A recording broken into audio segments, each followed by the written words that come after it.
Good evening, everybody. Hope you're staying well, staying safe, staying indoors if you can. Today we'll be looking, as we always do, at the US daily cases numbers. We'll also be looking at phase one of opening up America again, how the antibody test might help. We'll also be looking at what Mayor de Blasio is doing in New York City and how Bob Iger has been co-opted onto the California task force for opening up that state. In Florida, I'll be looking at Governor Ron DeSantis' task force, which is due to be named tomorrow, and his decision to close the schools for the rest of the school year. I'll also be looking at Mayor Jerry Deming's reaction to protests in Orlando over reopening the economy. And finally, we'll be looking at the decision to reopen the beaches in Jacksonville and what effect that's had.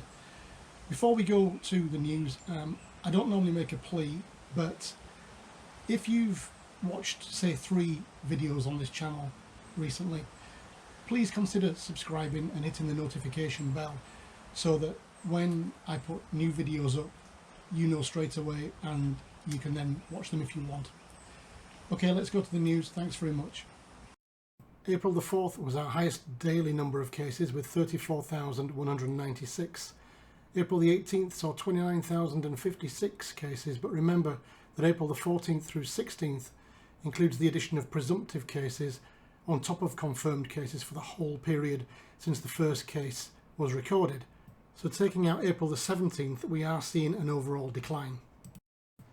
Moving on from President Trump's press briefing on Friday, Texas, Minnesota, Vermont and Montana announced dates for easing restrictions and moving into phase 1. Others are likely to follow in the coming days. Along with testing for COVID-19, antibody testing has also been widely discussed at President Trump's recent press briefings. But what does it mean? What's antibody testing? At President Trump's press briefings this week, there's been a lot of talk about testing. That's both COVID-19 testing and antibody testing. So whilst we know about COVID-19 testing, what is antibody testing? So this test tells you whether you were infected, and then hopefully will tell you if you're immune or partially immune to COVID-19 in the future.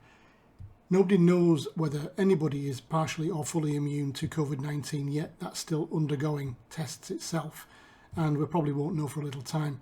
But if there is partial or full immunity, then that's fantastic. In New York State, where they've had by far the most cases and most deaths, Mayor Bill de Blasio of New York City has announced on Friday that all non-essential events during the month of May will be cancelled. He especially cited the Brooklyn Half Marathon and Summer Stage in Central Park, which is a performing arts festival. He also says that it's unlikely that the beaches will be open. Bob Iger, Executive Chairman and Chairman of the Board of Walt Disney Corporation, has been confirmed as part of the task force charged with providing suggestions to California Governor Gavin Newsom to reopen that state. Although he didn't speak about Walt Disney World or Disneyland itself, he said on Saturday, clearly making people safe from getting the virus is the biggest obstacle, and it's clearly complicated. It's not just about, as far as we know, social distancing. It's about taking a number of steps, implementing a number of procedures to make sure that people feel safe. One of those procedures will be increased hygiene, but it's likely that we're going to need some mass testing at scale and some form of contact tracing as well, so that we can identify people who have been exposed or people who have had the virus and may be of harm to others. Those initiatives are needed in the absence of therapeutic medicine or a vaccine, which is months to a year away, he said. So while that wasn't about Disney properties in particular, you could translate what he said into maybe that's what's going to happen at Disney properties. In Florida, there were 767 cases recorded on Saturday, which is the lowest since March 28th. Our highest number of daily cases was on April the 4th, which mirrors the US as a whole. As with overall US numbers, presumptive cases have been added in, which distorts case numbers over the past 3 days. So without these, we are showing signs of a decline, but May the 6th is still our projected date for highest hospital usage. On Saturday, Governor DeSantis announced he would be putting together a task force which will help him reopen the state. Unlike California, which looks like it's going to go with big business people, Florida looks like it's going to go with small business people and elected officials. Announcements of the names are due today. while initial recommendations are due on Friday. Governor DeSantis also announced that Florida schools would remain closed for the rest of the school year. In Seminole County, where my youngest daughter goes, that was due to be finishing on May the 27th. If Governor DeSantis is looking at reopening the state anytime soon, that means that there are going to be a lot of kids who require childcare that otherwise wouldn't usually require it. No announcement has been made at the moment on how they will be catered for. Mirroring some other protests around the country, some people gathered in Orlando on Friday to demonstrate against the lack of reopening of the economy in Orlando. Jerry Demings called it much of a circus, while Orlando Mayor Buddy Dyer said there are some people who don't accept science as facts, and I suspect that's some of who's outside. On Saturday, the Daily Mail ran a story about people being on the beaches in Jacksonville in North Florida.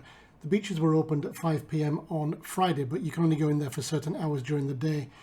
The first photo makes it look like there are thousands of people on that beach, but the second photo actually is the beach as it was on Saturday. The Mail also said that this happened whilst Florida was undergoing its largest number of daily cases, whereas in fact the highest number of daily cases recorded in Florida was on April the 4th. So we can see that it looks very much like new cases in the US and Florida are declining. I don't know yet if Governor DeSantis has started the clock down to phase 1 so that he can reopen the state. The beach opening in Jacksonville was a little bit ahead of that time because the mayor there said that there could be gatherings of no more than 50 people, which isn't supposed to happen until phase 2, but you know, it did. I've no idea why the Daily Mail ran that story on the beaches. It just appeared to me to be a total fabrication.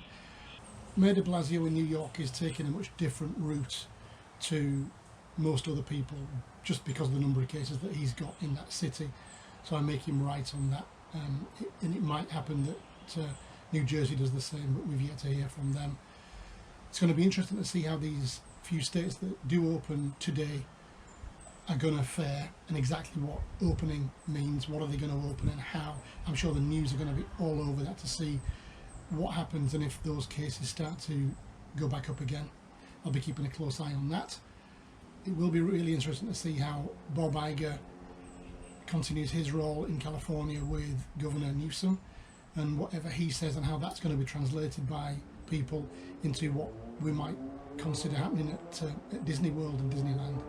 Mayor Jerry Demings, I think, is going to have a bit of an issue until Governor DeSantis decides to reopen the state. There's more and more of these protests going on.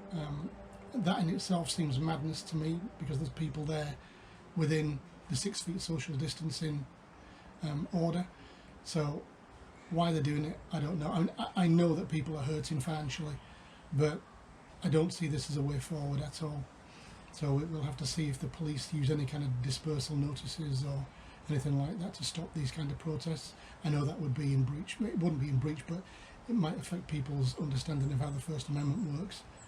So no real other news on Disney World, on Universal or on SeaWorld, on openings of resorts or parks. Still, my thoughts are as they were. So I'm going to call it a day there. I'll see you very shortly because I'm sure there's going to be news ramping up now around the country and in Florida about reopening. So it's going to speed up, I think, from here. So I'll be keeping a close eye on all of that. So until then, stay safe, stay well, and I'll see you very soon. Cheers for now. Bye-bye.